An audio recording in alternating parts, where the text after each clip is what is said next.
Welcome to the Jewish Christian Studies podcast. This program is sponsored by King's Evangelical Divinity School.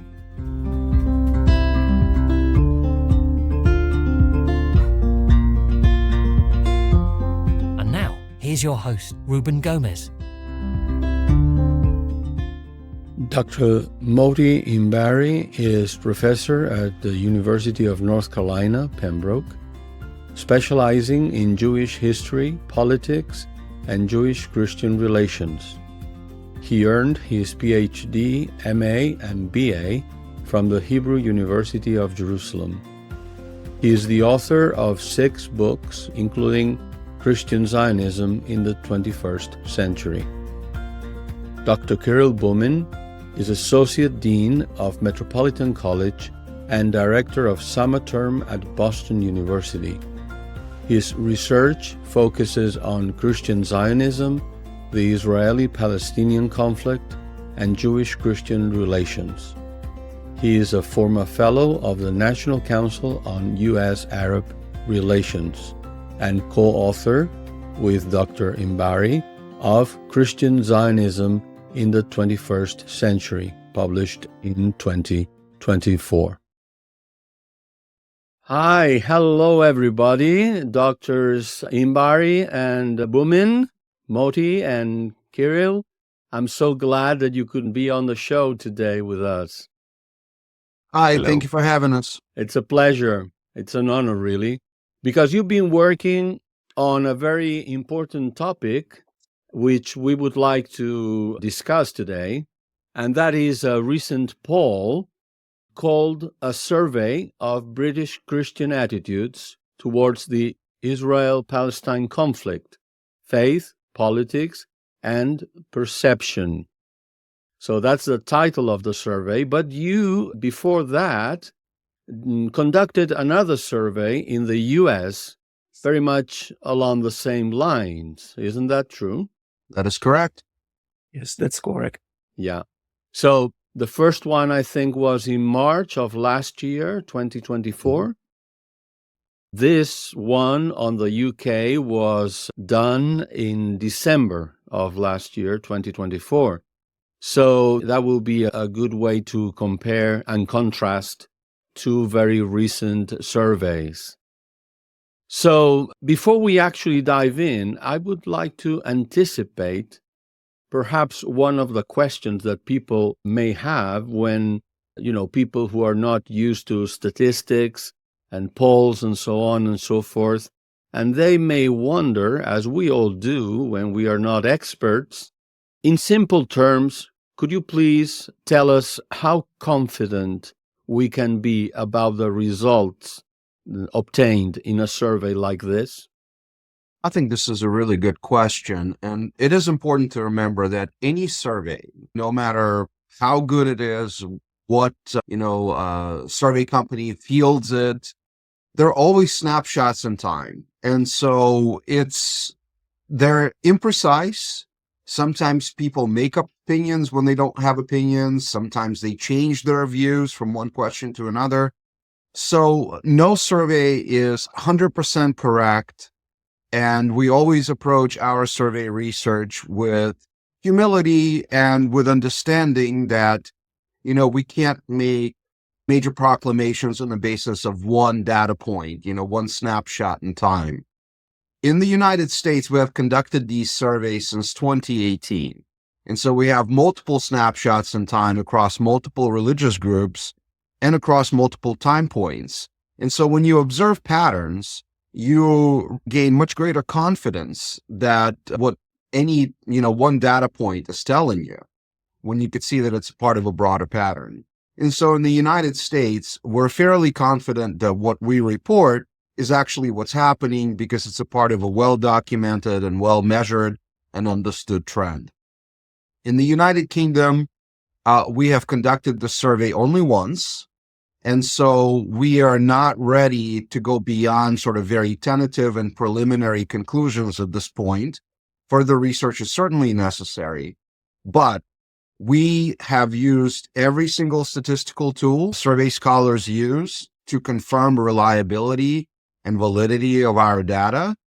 We've cross-referenced our sample with demographic statistics of the United Kingdom population at large, with the Christian population in the UK. So we've tried to do as many things as possible to confirm that our results are valid and reliable, and that our sample is actually representative of the British Christian population, which is the population that we're trying to survey. So, if I'm remembering correctly, this is the first survey of its nature that's being conducted in the UK, right? Correct. Good. Okay, so we might find lots of interesting things. Could you please walk us through some of the slides showing Yes. results? Thank you very much. Yes, so some background to understand the Christianity in the United Kingdom is that it has been in a sharp decline, actually, as the British people used to be very Christian, but in the recent years, the numbers have been declining. According to the census that was conducted in 2021, only 46% of British population identify as Christian, whereas a very large group is defining of people of no religion. And if you compare this with the United States, there's a sharp difference here. In the United States, actually the numbers just came out by Pew Research. People who identify as Christian is at around 70%. So you see, American population is much more religious than, or at least have the identity of Christian compared with the United Kingdom. So we are trying, in this survey, we're trying to capture Christian opinion on Jews, on Israel, on Judaism, on the Israeli-Palestinian conflict. And we will compare it with the data that we have conducted into studies we have done in the United States. So we can, apples with apples, see apples with apples. Mm-hmm. So this is just a quick slide that shows us where do British people stand in a comparative study. This is something that we've not, this is not our own research, but according to this slide, 50% of British people say that they believe in God. In the numbers in the United States are much higher, and you can see comparative to other states, maybe other southern states like Norway. So this is really relatively low. In the United States, the numbers stand at 80%, United Kingdom 50%. So just to kind of give you a comparison. So the survey, just a little bit information about the survey. It was conducted in December, and we had about 2,000 respondents, which is a relatively high number for a survey. Mm-hmm. And ensuring that the sampling errors do not exceed about 3%. And the study was conducted online. Now most surveys are conducted online.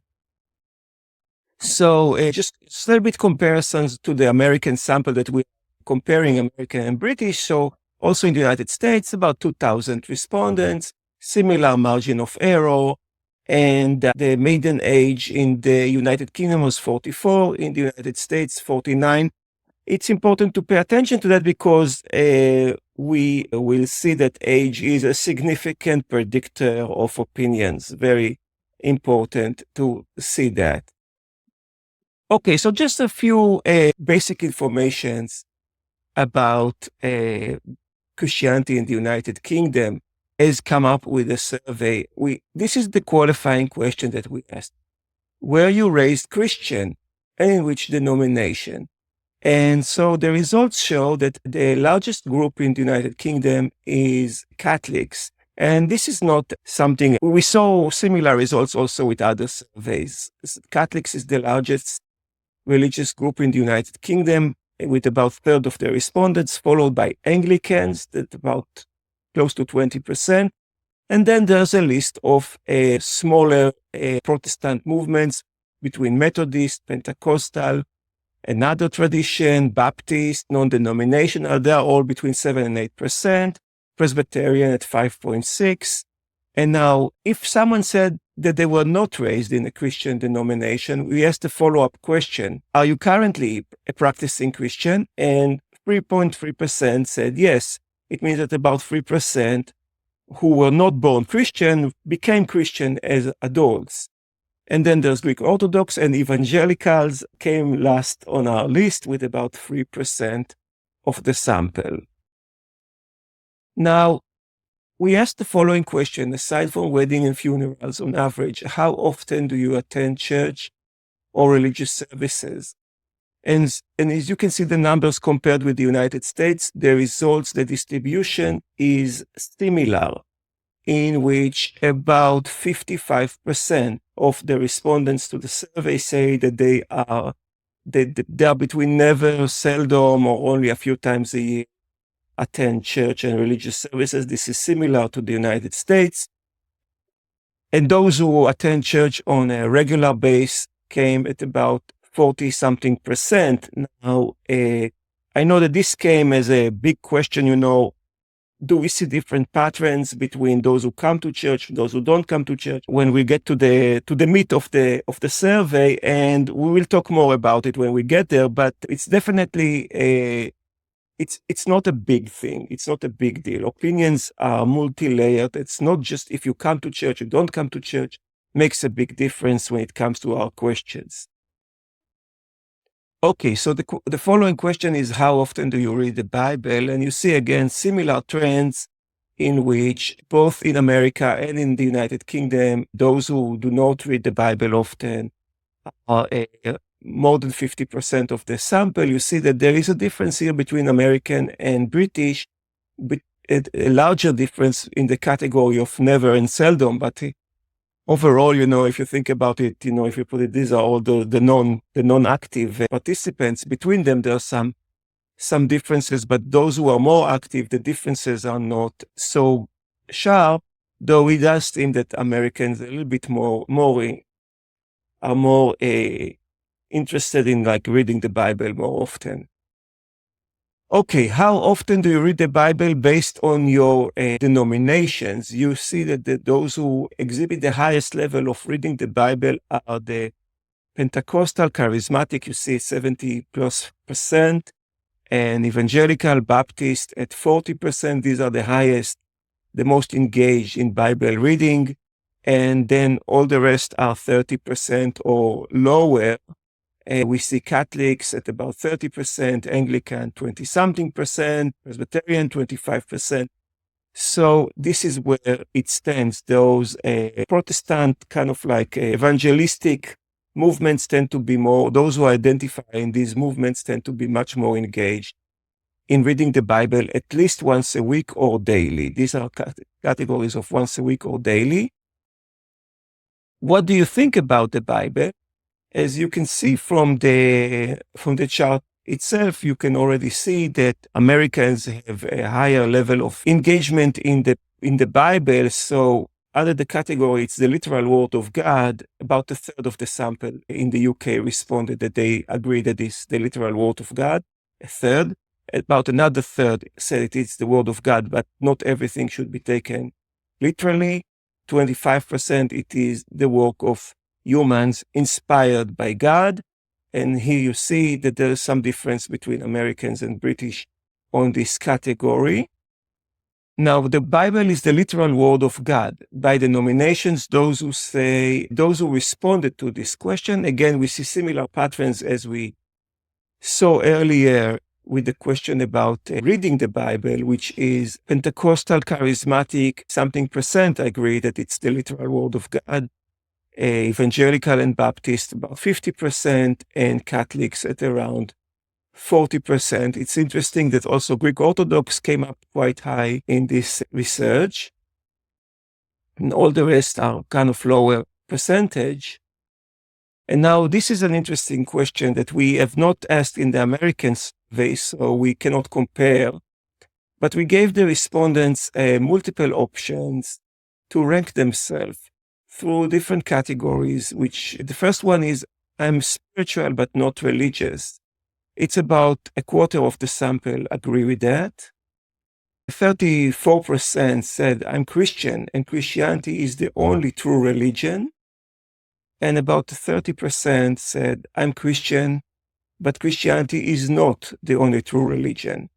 So I would say that majority of British Christians fall into what I call non-exclusive views of Christianity, as it's not the only true religion, or I'm spiritual but not religious. About 1/3 of the sample only think that it's the only true religion.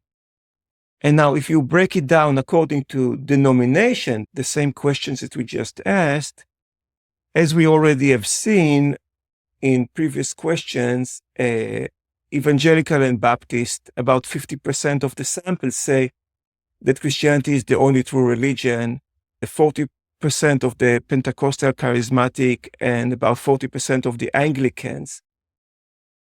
As you can see, I'm spiritual but not religious exist in all of those categories, in all of those subgroups.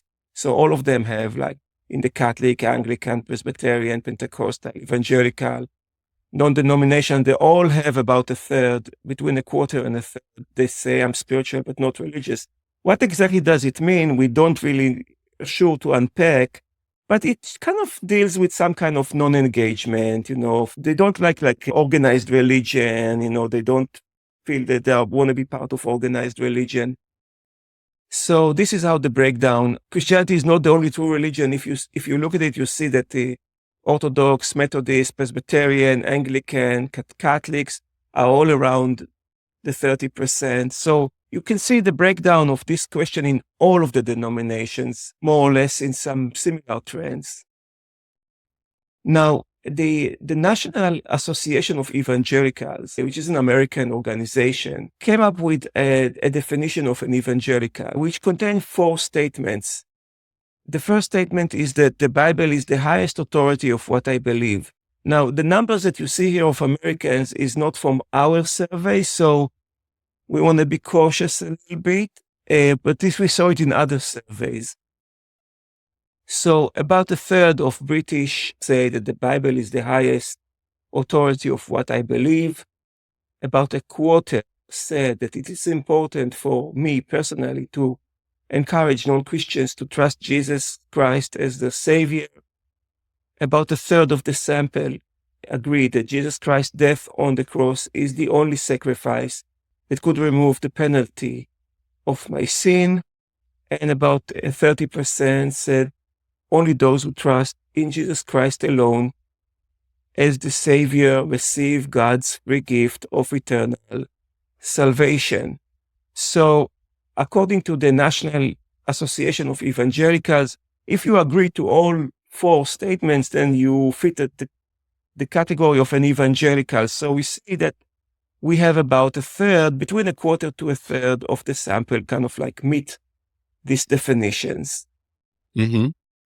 And now, if we want to see who agreed to that, according to their self-identified, we see that, as we can expect, yes, that evangelicals is about a quarter who identify as evangelicals agreed to all of those categories. 50% of Pentecostals agreed to all. Now, what you see in the small box, the number, like in Pentecostals is 76 or evangelicals 51, these are the actual numbers of people who agreed to all 4.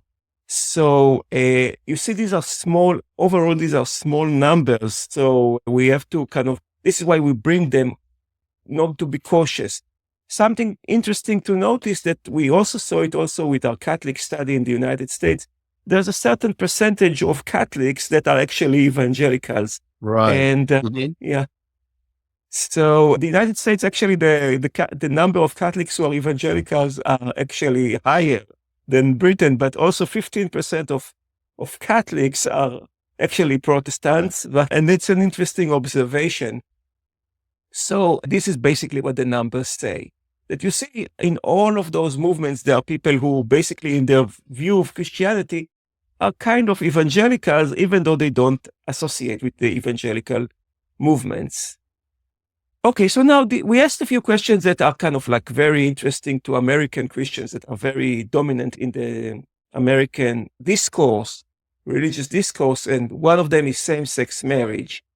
As you can see, the comparison between British and Americans, you can see already that British Christians are more in agreement with same-sex marriage than American Christians, which kind of tells us that British Christians tend to be more left-leaning than the American, who tend to be more like what we call conservative in the United States. And it's also coming from the following questions, which is, do you think abortions should be legal? Where you see majority of British respondents agree that abortions should be legal, whereas in America it's more trending toward the disagreement, or at least it's more balanced in the response. Okay, so now Jews. So we ask simple questions about what is your opinion of Jews. And comparing to the United States, we can already see that in a significant way, American Jews tend to feel to have more positive feelings toward Jews than British Christians. Those who responded as poor and very poor actually are double in their numbers, although it's small, but that's double in the numbers than America. We asked, do you believe that the Jewish people today have the right to the land of Israel by virtue of the covenant God made with Abraham? And as you can see, it's interesting that about 40% of the British respondents agree with these statements, that Jews have entitlement for the land of Israel because of the Bible, because of the covenant. And these numbers are 10% lower than the Americans, in both those who said yes and those who said no.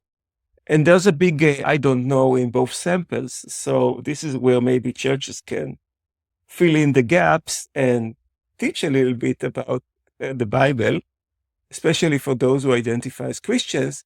And we'll talk more about that. And we mentioned that in our conversation that we did before we started this podcast.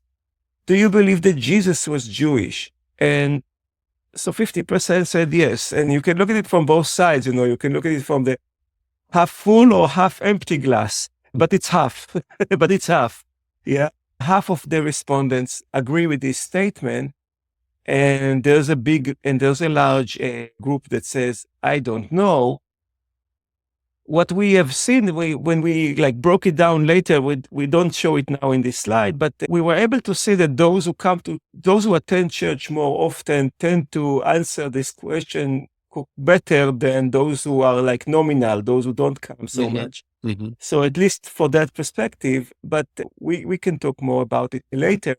So, but it's only 50% of British Christians agree. We don't have a comparative number with Americans, so we don't know. But this is where we stand. Okay. Okay, so who bears the blame for the crucifixion of Jesus? So, for generations, the churches blamed the Jews for Jesus' death. So, but from the 1960s, all churches, if it's the Catholics, the Protestants, all churches kind of had the moment of rethinking about blaming Jews. And as we can see in the numbers, both in the United States and in the United Kingdom, about 7% blame the Jews. So we can say that, I think that if we would have asked this survey 100 years ago, probably the numbers would have been much higher in this category. And now they are the smallest.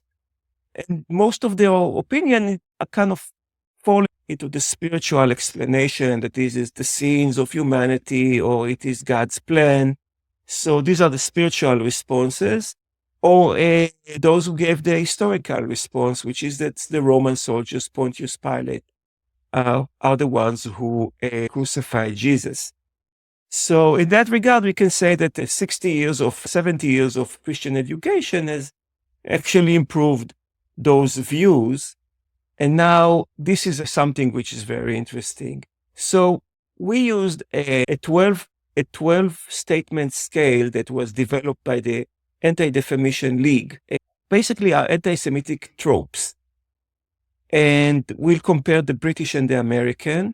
And I'll just read the tropes in this page. Jews have too much control over global affairs.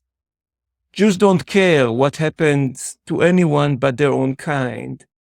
Jews still talk too much about what happened to them in the Holocaust.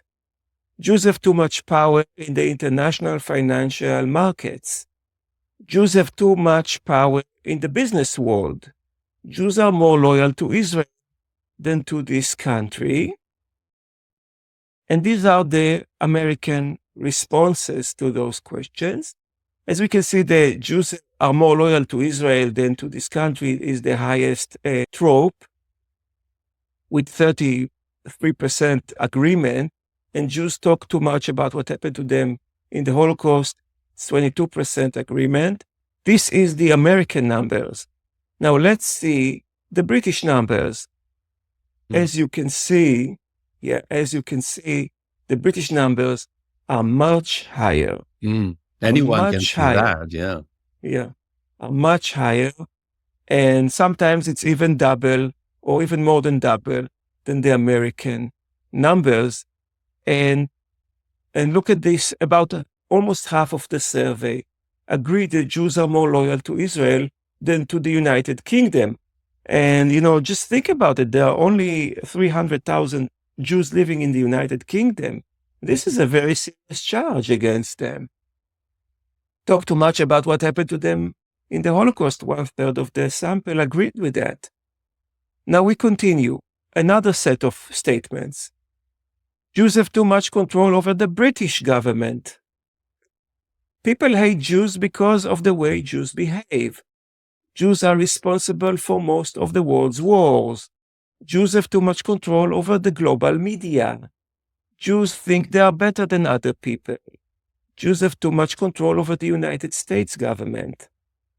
So these are the American numbers. Of course, we didn't ask Americans if Jews have too much control over the British government, so there's no numbers over there.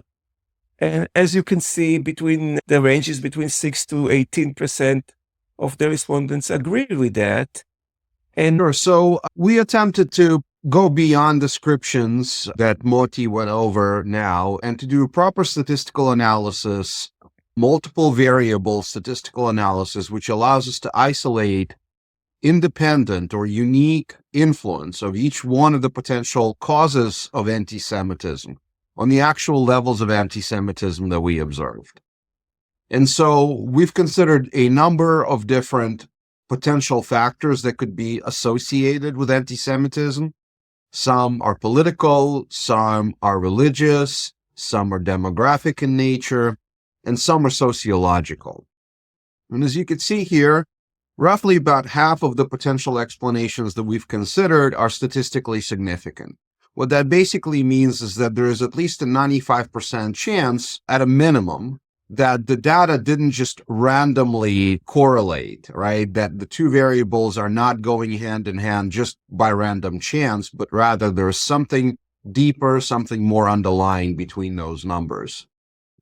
And as you can see here, there are quite a few variables that matter. I'm not going to go over all of them here. I think it would be most useful to actually go to the next slide, which looks at the top 5, which compare the US and UK. And what you can see here is that there are quite a lot of parallels. For example, belief that Jewish people crucified Jesus Christ is an incredibly impactful variable or predictor of anti-Semitism in both US and the UK. You could see that under 30 respondent, right, or better yet, young respondents play a major role in explaining levels of anti-Semitism in both the US and the UK. In the US, we see that both 30 to 49-year-old cohort as well as under 30-year-old cohort tend to express higher levels of anti-Semitism than 50-plus generations. In the UK, that effect is isolated to only under 30s, 18 to 29-year-olds. And in both countries, the effect is pretty profound. In the US, number 1 most impactful variable. In the UK, it's number 4. Supersessionism is yet another factor that seems to matter greatly to explain anti-Semitism in both the US and the UK. And that includes both punitive supersessionism, that is, blaming the Jewish people for the crucifixion of Jesus Christ and asserting that because they've crucified Jesus Christ, they're forever damned, are no longer God's chosen people. As well as the economic supersessionism, which simply says that the church has eclipsed the covenant between the Jewish people and God, and that the only true covenant is that of church. Both of those sets of beliefs, punitive and economic supersessionism, are highly deleterious. they promote anti-Semitism in both countries. Interestingly enough, we also found that women in both the US and the UK, although in the UK did not make the top 5, but it is there, both British and American women tend to be less anti-Semitic than men. This finding actually comports quite nicely with what ADL has reported in multiple studies themselves. So this is a corroboration of previous results. We do see that there is an additional demographic component in the British data, and that is respondents who identified themselves as British Asian or simply Asian tend to express more anti-Semitic feelings than people of other ethnicities and racial groups. The vast majority of who identify with the Asian background in the UK come from Southeast Asia, predominantly Bangladesh, India, and Pakistan. So potentially those feelings of anti-Semitism are deeply rooted in these societies, and that is reflected here. Beyond that, the only other variable that you see on the slide is far-left ideology. And here you can see that it has variable effect in different countries. In the US, someone who says that they're extremely liberal, right, which in the UK we would call far-left, they're actually less likely to express anti-Semitic tropes after you take into consideration all of these other variables that we already do. Whereas in the UK, we see that far-left respondents are indeed more anti-Semitic. Now let's see the British numbers. This is the Americans. What you see right now is the Americans, and the British get much higher. And a much higher, sometimes twice, some double. But I want to kind of put the paradox that about 20% of the sample think that Jews control the British government. Yeah. The British government, the 300,000 Jews living in the United Kingdom, control the British government. So this is crazy, and this is crazy conspiracy theories. This is what it is. Exactly, yeah. And so you see, it's rooted. And the image of Jews is quite poor. Let's be honest, to reach to the 30% agreement on those numbers, the numbers are pretty low. These are not good numbers, not at all. Now, anti-Zionist statements, those who say that that they agree with these numbers. Israel is mostly to blame in the most recent war in Lebanon. So we didn't ask this in the US survey because there was no war in Lebanon back then. Israel has committed genocide in the recent fighting in Gaza. Israel is just like apartheid South Africa. Israel deliberately targets Palestinian civilians. Israel is responsible for the violence in the broader Middle East region. I have heard of the boycott, divestment, and sanctions movement and support it moderately or completely. Jerusalem, in its entirety, should be the capital of Palestine, and its government should not be shared with Israel. And it is definitely not anti-Semitic to say that Israel doesn't have the right to exist. So these are the American numbers. Now, in America, the genocide is about a quarter of the sample, and about 1/5, 20%, agree that Israel targets Palestinian civilians deliberately. Now, we can already think that we know what the British number is going to look like, but here are the British numbers. Wow. The genocide accusation is almost half of the sample, and Israel targets Palestinian civilians stand at about 40%. And if you think about it, we have to think about it, and I'm not going to open it today, but 70 years ago, Jews were the victims of the most horrendous genocide ever committed, and about a third of the sample, of British sample, think the Jews talk too much about it, and then 50% of them agree that Israel is now committing a genocide. And so we call it genocide inversion, yes? Right. It's flipping. It's flipping it. Yeah. Okay, so now Kirill will continue. So I do want to ask you a question because there was a concern that was made that so can you speak about church attendance and how it kind of fits the big question of anti-Semitism? Sure. So one of the challenges that was posed to us by a person who attended our talk a few weeks ago was, is it possible that nominal Christians, those that rarely or never attend church or read the Bible, are more anti-Semitic than those that do? And so we delved into that data and we took a look. And what we found was that actually the more religiously devout or the more religiously active respondents, those that frequently attend church, those that frequently read the Bible, are more likely to express anti-Semitic views than those who rarely or never attend or rarely or never read the Bible. And that seems like a partly counterintuitive result. But what we argue is that it's not just a matter of how frequently you go to church, but rather, what specific message do you receive in church? As Motti has shown in the preceding slides, a number of British and American respondents endorse eschatological views, the view of end times, that does not ascribe any importance to the Jewish people or to the state of Israel, the so-called amillennial and postmillennial views. There are also a number of British Christians that endorse either supersessionist positions of various sorts, or this belief that the Jewish people are responsible for crucifying Jesus Christ. There's also an additional component to this, and that is the degree to which one reads the Bible in a literalist fashion or in a figurative fashion. And we find that biblical literalists in general tend to be more supportive of Israel, less anti-Semitic than those that are not.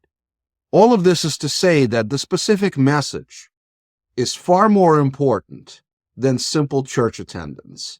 The types of messages that churches communicate to parishioners, to churchgoers, could fundamentally influence them. We also know that pre-adult socialization, that is socialization that young people experience prior to becoming adults, really before the age of 15, is really, really, quote unquote, sticky. It's difficult to dislodge. It's one of the most important elements of socialization for young people. And so even someone who is just nominally Christian, just identifies with the Christian faith, but who has been indoctrinated into, anti-Jewish or anti-Israel religious perspective, will oftentimes carry those feelings forward, even though they may potentially could encounter other messages in their adulthood. And so of this is to say that church attendance can contribute to less anti-Semitism, to greater support for Israel, but only when the message that is heard, that is internalized by the churchgoers, is actually supportive of good relationship with the Jewish people and more supportive of Israel in general. If I may, could you please explain briefly the difference between correlation and causation? Because I think that's important. I mean, are we to understand that the cause of a higher level of anti-Semitism is the list of items that we see on this slide and others? Or does correlation mean something slightly different? Could you please speak to that? Sure. So at the most basic level that any ordinary person would understand, a correlation, right, is just the fact that two variables or two factors kind of move hand in hand. So if one increases, another increases. If values on one variable decrease, the values on another variable decrease. And of course, that could underline a more deeper causal connection, or it could be a spurious correlation, just a random correlation that people know as storks bringing babies, right? Like this notion that storks come in the spring, children come in the spring, and therefore storks must bring babies, right? Of course, we all know that storks don't bring babies. And in fact, could be a good argument made that babies bring storks because babies prefer warmth, and warmth is something that storks seek when they nest. So if there are fireplaces going in the house in the spring, storks will come, right? So my point simply being is that we're very cognizant that correlation doesn't equal causation. And any good research, any good statistical research requires theoretical underpinnings. You have to be able to explain how and why you expect, before you even look at a data, how and why you expect specific variables to relate to other variables. And that's precisely what we do.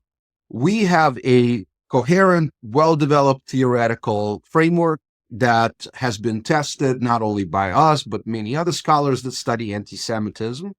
So when we conduct this research, we are finding things that corroborate previously established research, previously established connections. And we conduct a number of tests in addition to our regression analysis to make sure that the correlation is not spurious.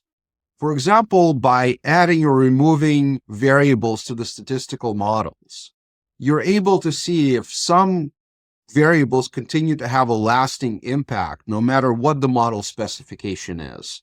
And some variables may drop in and out of significance based on what other variables you add in. Immediately, if you see this happen, that should raise some cause for concern that there's potentially something spurious going on here. But if no matter what you throw at the statistical model, no matter how you change it, if the same variable, like for example, the fact that females are less anti-Semitic than males, if that repeatedly comes up, you could be fairly well assured that this is a robust correlation. We try to go beyond statistical research, however, in our surveys, and we ask additional follow-up questions where respondents are able to explain in greater depth in their own words why they feel or think the way that they do. And that allows us to do what scholars call process tracing. So it allows us to connect X and Y and explain how exactly X leads to Y. Again, a very important path or element of going beyond correlation to causation. Okay, well, thank you very much. So continuing here. Okay. Causes of support for Israel. So this is a significant question that we ask in all of our studies in relation to the Israeli-Palestinian dispute. Where do you place your support? And we give them options from very strong support of the Palestinians to a very strong support for Israel. And I don't know, and there's a middle support neither.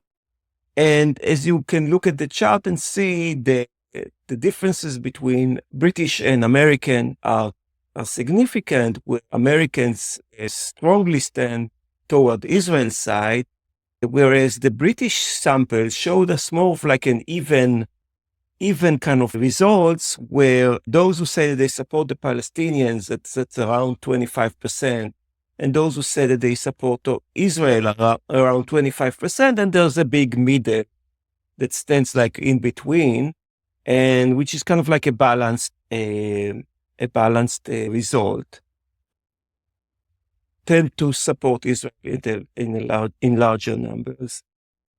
And if we are looking at those who say they support Israel according to their denominations, we can see some interesting those who say that they lean towards support Israel, or very strong support for Israel.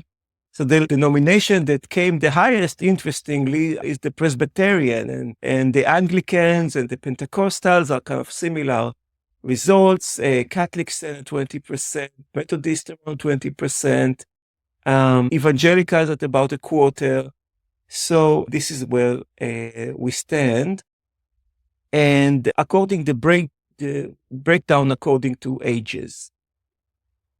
And as you can see, and this kind of, you can see this already, that the thing that is sticking out according to the ages, you see the blue bar, those who stand for the Palestinians, these are the ages 18 to 29. So you can already see in the results yourself that those who are 18 to 89 tend to support the Palestinians in higher numbers than other age cohorts, where you can see slightly more support for Israel and those who are 65 and above. So you can see the age difference here very clearly in the chart. Kirill. So when we look at the potential causes of support for Israel in the context of the Israeli-Palestinian conflict, again, regression analysis allows us to identify some patterns that are consistent with our research in the United States. Of all of the variables that we include in our model, which consists of political variables, sociological ones, religious, demographic, we find that theological and eschatological reasons are the most important, the most consequential. And that is true both in the US and the UK. We also consistently find that Catholics tend to be less supportive of Israel, the Protestants. Again, this is a consistent finding not only in the UK, but also in the United States. Similarly, we find that frequent socialization with other pro-Israel Christians is a very important factor in explaining how one assesses the Israeli-Palestinian conflict and the degree of support that they express for this party or the other. And also on the sociological front, which makes perfect common sense, frequent interaction with Jewish people, exposure to their custom and religious traditions, all of that matters greatly. It creates that kind of positive reinforcement loop and contributes to support for Israel. Can you go to the next slide? Thank you. As we've mentioned before, there is a correlation between ideology and support for Israel. Again, this is something that we've consistently observed in the United States, and now we can confirm this in the United Kingdom as well.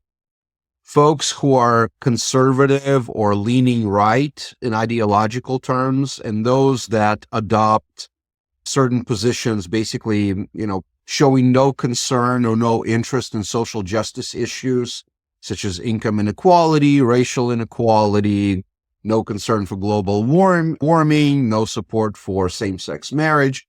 Like those types of conservative folks tend to be more supportive of Israel than either centrists or liberals, or in the case of the UK, left-leaning individuals. In the past, it was assumed that you could be supporter of Israel and supporter of a two-state solution. Indeed, the way we ask the question about two states or a two-state solution is we're careful to include the reference of Israel. So the question essentially asks, would you support the existence of a sovereign Palestinian state alongside Israel? And even despite this qualification, we find repeatedly in our American data and now the UK data that support for the two-state solution is a negative variable when it comes to support for Israel. So that leads us to a tentative conclusion that in the current political context and geopolitical context, it's incompatible for many individuals to both support the notion of a two-state resolution to the conflict and support Israel.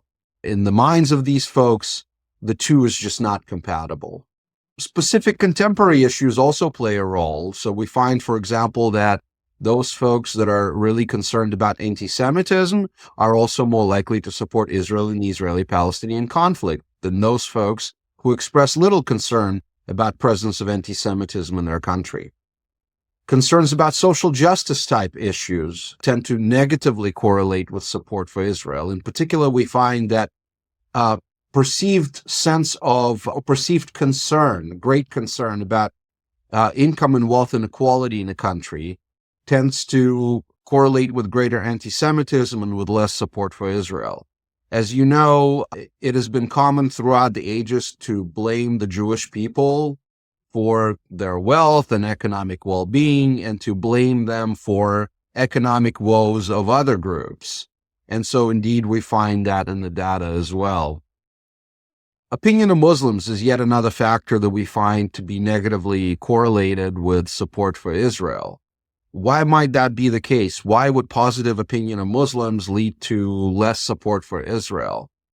We think that this is related in large respect to the post-1990, but particularly post-2001 9/11 trends. Muslim terrorism and the fight against Muslim terrorism that started after 9/11 has really generated a set of really negative feelings towards Muslim people in the coalition of the willing, which of course included both the US and the UK.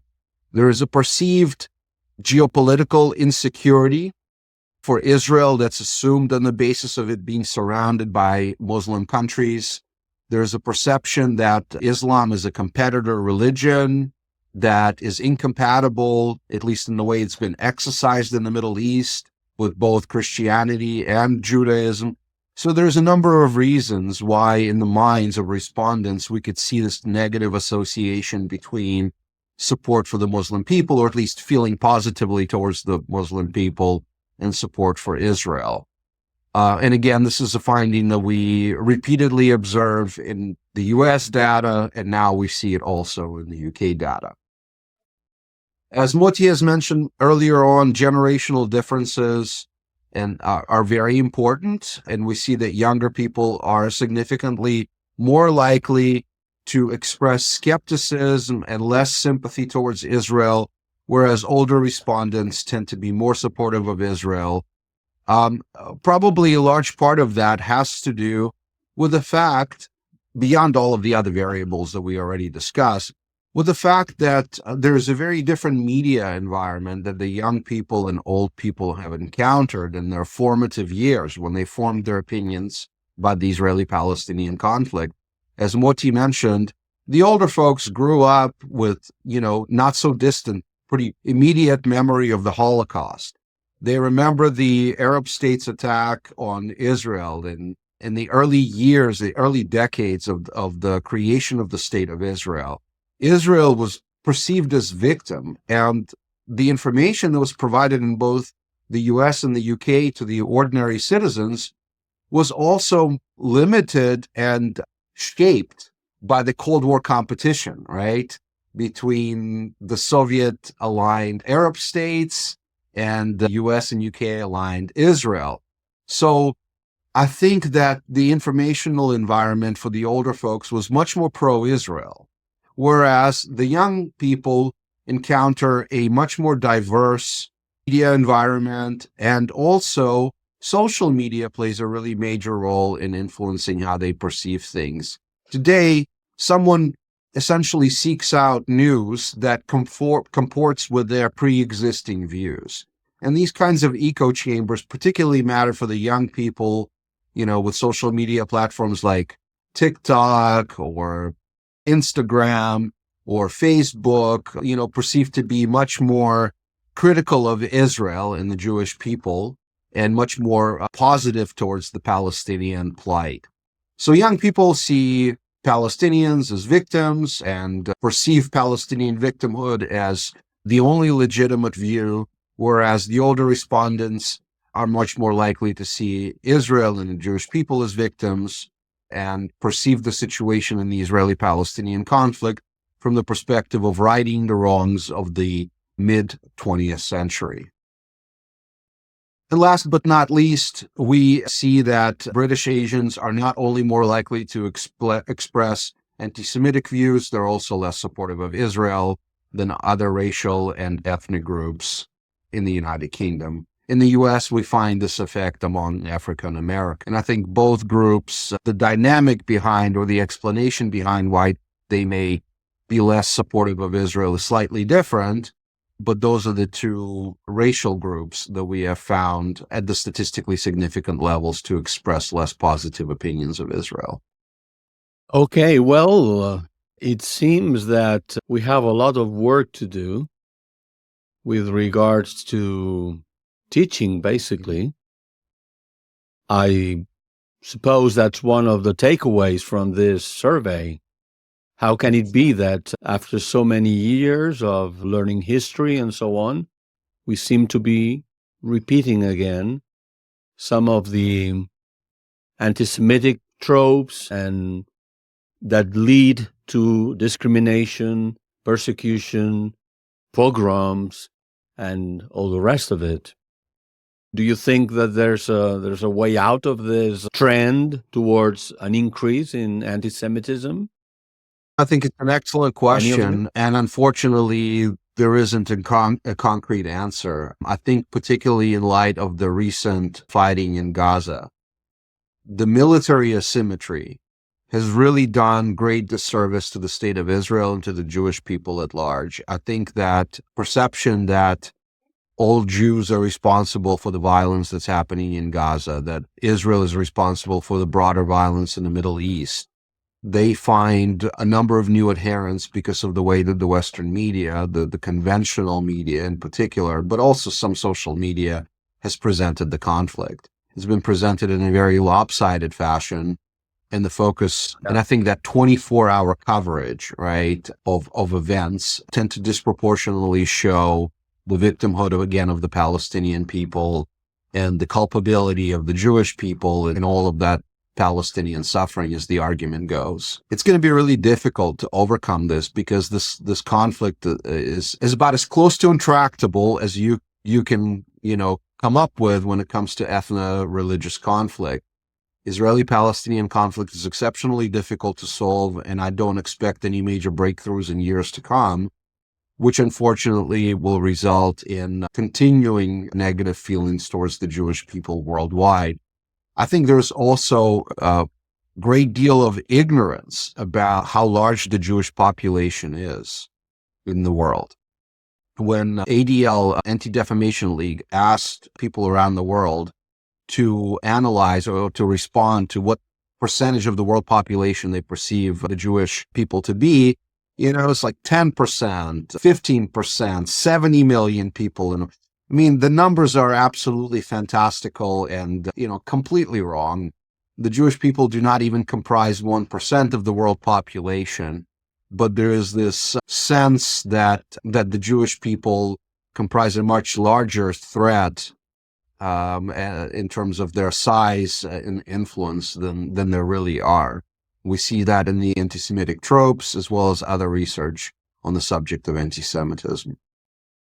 And I just want to add something that we discussed a little bit earlier, which is the impact of social media, especially on the life of young people. I can just give an example. Every morning, I get a printed newspaper and I read my newspaper, yes, the print, and my children never even look at that, They don't know what a print paper actually looks like from their perspective. They never open a paper. Now, the social media, it's just it's an echo chamber, you get the same of what you want to see. So young people can get a lot of information that is just repeating itself, and it's in many cases biased. When we presented our numbers in the United Kingdom, there was a representative of the Israeli embassy and the audience, and I spoke with her, and she said, and I have to believe her, what she said is correct. She said that number one information that is coming to British people is coming from the BBC. And the BBC, she argues, is skewed against Israel in the conflict and for a long time. So that's also, and the BBC, it's not just people watch TV. The BBC makes their news into TikToks, and then everyone sees it on TikTok. So we have to kind of think about that also as well. Yeah, so before we actually speak on the subject of young people, which will be another episode, let's continue, shall we, with the slides? Okay.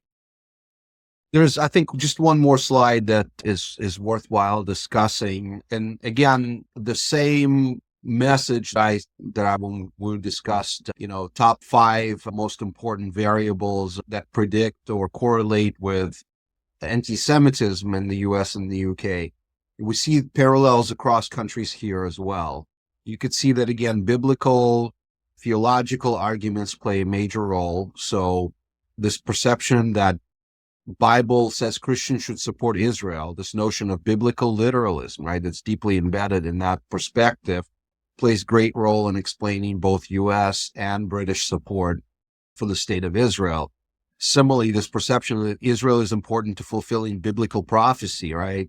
This is where Israel continues to be important for eschatological reasons from the perspective of the end times and the importance that Israel and the Jewish people will play in that critical moment. That matters.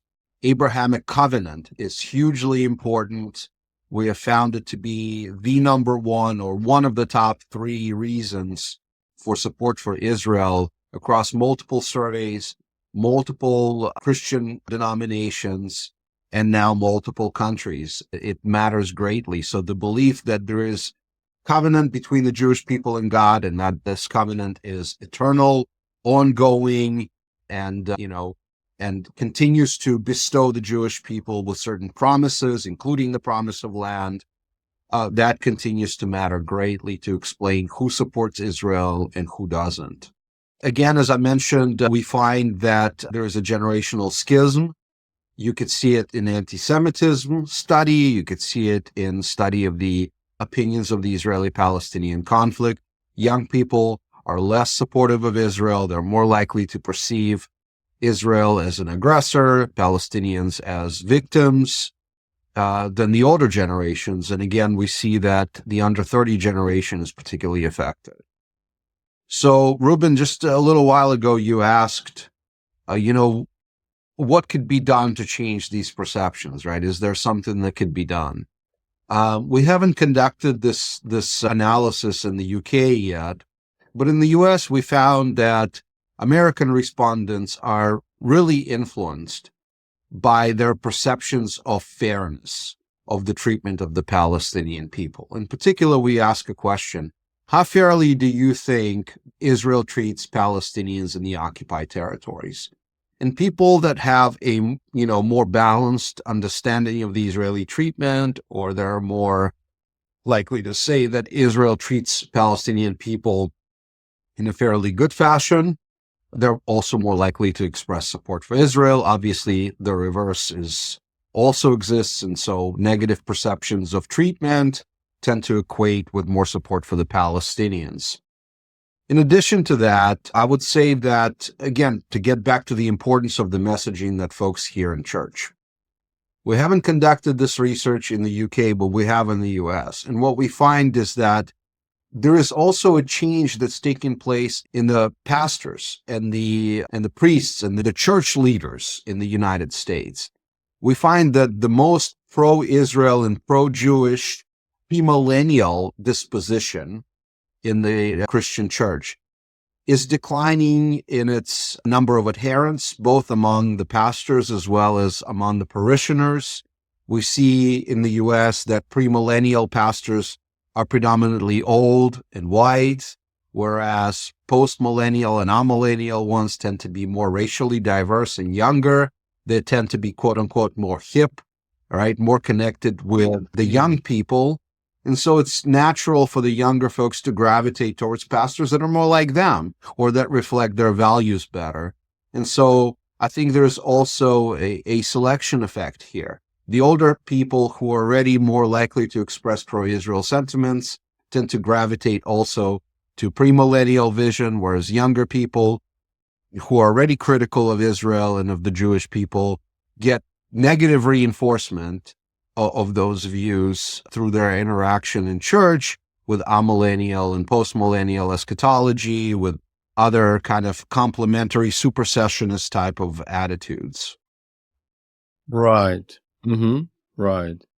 Well, I just want to say that your research is extremely important, very insightful, and that we should all be making further analyses of all this data, which is eye-opening in many respects. So in another episode, we'll talk specifically about the young generation of Christians, those between the age of 18 and 29. But in the meantime, thank you so much for coming on the show, and thank you for sharing these findings, which hopefully will make us all think of ways in which we can contribute to fight against negative opinions of Israel and the Jewish people. Thank you very much, Dr. Inbari, Dr. Bumin, and see you around. Thanks. Thank you. We hope you've enjoyed today's episode. If you want to know more about King's Evangelical Divinity School, visit our website, kingsdivinity.org, or follow us on social media. We will be more than glad to have you study with us if you are interested in any of our courses. See you on our next podcast.